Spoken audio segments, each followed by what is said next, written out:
it was 1869, we gathered in the city of Tartu for our first song festival. And ever since, the song festival has been a beautiful way to express, please, dear Lord, help us to keep our country and our language.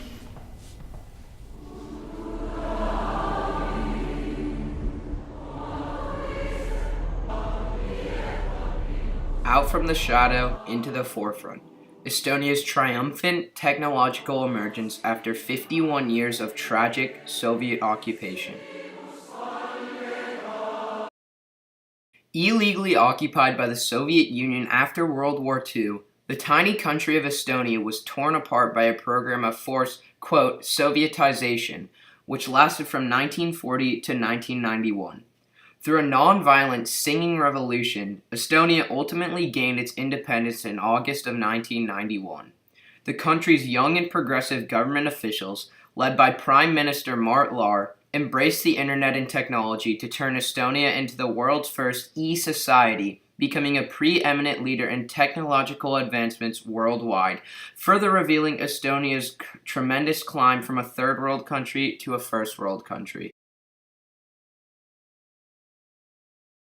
The Molotov-Ribbentrop Pact was a neutrality pact between Germany and the Soviet Union signed on August 23, 1939 by Nazi German Foreign Minister Joachim von Ribbentrop and Soviet Foreign Minister Vyacheslav Molotov.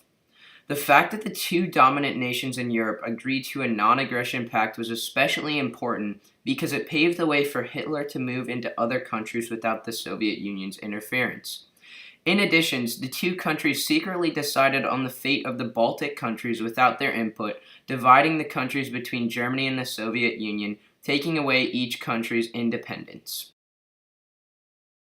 These two maps represent the Soviet Union's occupation of Europe, specifically Estonia, during this time period. The Baltic countries were of particular importance to the Soviet Union because they are sea border countries, which would be of use to the Soviet Union since it is landlocked on its western border.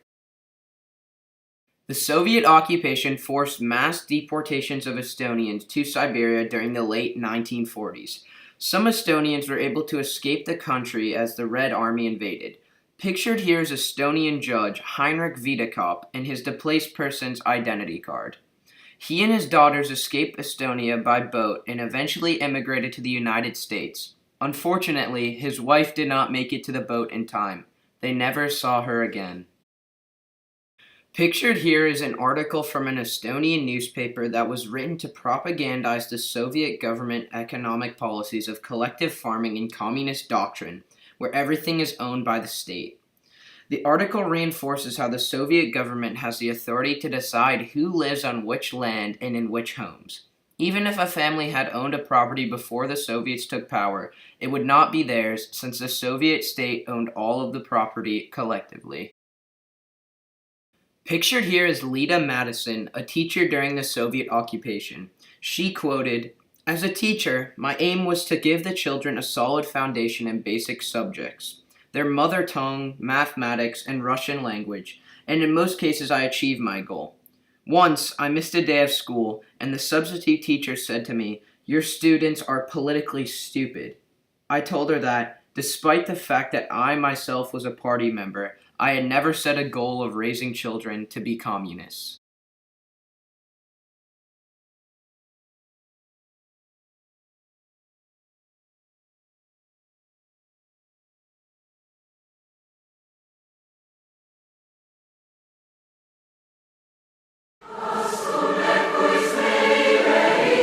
Song celebration tradition is something what is in our history, and I think it is like in people's genealogy.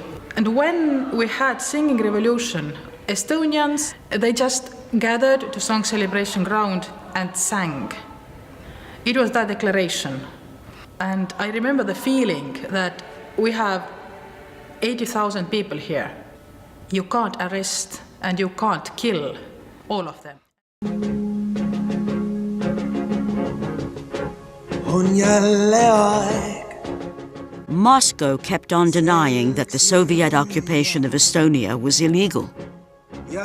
So on the 50th anniversary of the signing of the Molotov-Ribbentrop Pact, more than 1 million Estonians, Latvians, and Lithuanians created a 600-kilometer human chain.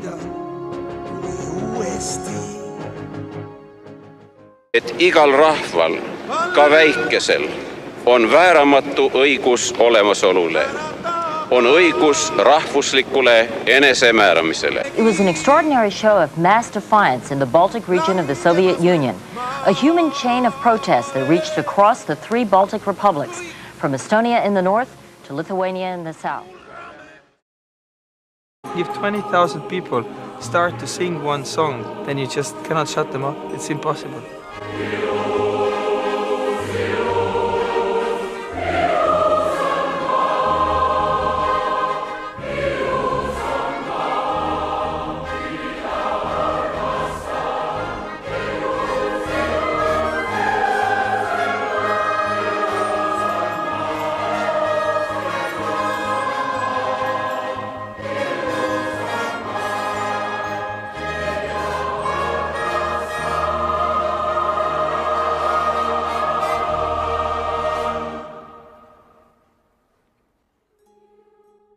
Soviet President Mikhail Gorbachev's policy of glasnost opened the way for the Baltic countries to seek their independence.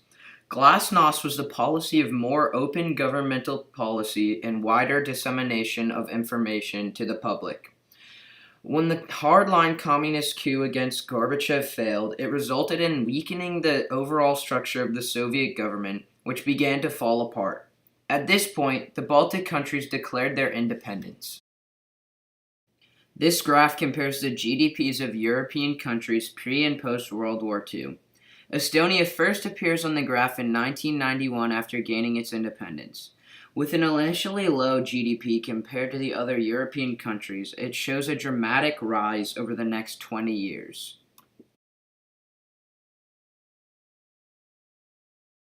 The end of communism and Estonia's return to the free world was an uphill battle. Food lines lasted for hours, inflation plagued the country at over 1,000%, the Russian ruble was devalued, and wages plummeted. The country's young progressive government officials knew they needed to act quickly in order to rebuild their crumbling country. After gaining its independence, the country of Estonia was economically and technologically in a time warp. Most citizens didn't have phones or checkbooks, dealing only in cash. Government officials thrust their country into the digital age, a risky but beneficial endeavor.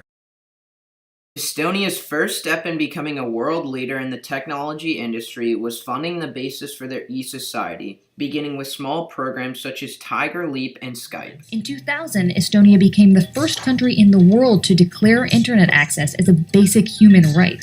And today, Estonians are connected online through a mobile ID. Using that ID card, we can do everything. We can move online in election. We can declare our taxes. We can register businesses. We can do e-school, e-police, e-cabinet, you name it.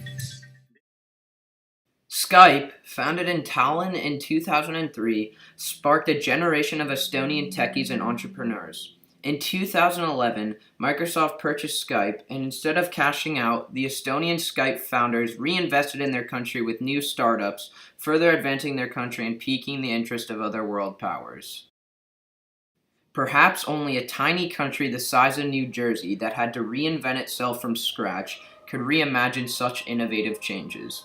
After living under Soviet rule and being forced to do things a certain way, Starship Robotics CEO Heinle believes that, quote, people grow up and see an establishment they cannot break into, end quote. So Estonians build something new and even more efficient. Now, the entire world looks to Estonia as its guide in shaping the technological future. It remains to be seen whether the rest of the world, still set in its ways, will be able to catch up. And it's hard to know whether Estonia will wait for us.